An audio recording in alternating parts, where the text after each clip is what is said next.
Welcome back mga katambalan, mga hot topic and issue pag-usapan natin. Update po tayo kay Barbie Cortez at kay David Legalco na kung saan nga po ay nag-post muli ang Vitamilk Philippines na magkasama itong sina Barbie at David. Makikita naman na naglalaro nga itong si Barbie at David ng Match It Up with Vitamilk flavor with Barda at makikita naman na nag-e-enjoy yung dalawa sa paglalaro. At nakakatuwa nga na muling makikita sina David at Barbie na magkasama para nga po sa Vitamilk Philippines na kung saan ay pareho nga pong brand ambassador. Makikita naman na talaga namang nag-enjoy itong si Barbie at David sa ginawa nilang paglalaro para nga po doon sa Vitamilk.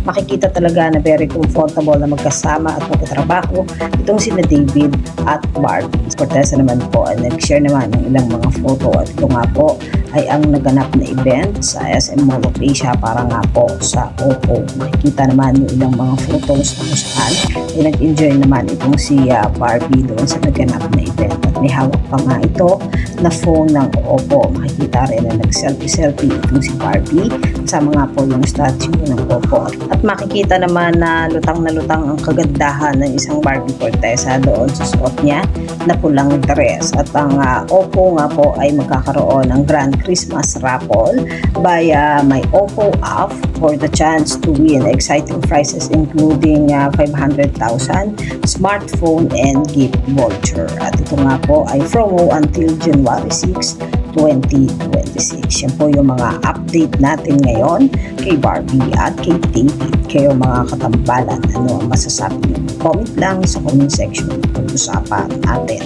Yan ang mga hot topic and issue dito lamang sa Tambalang GK.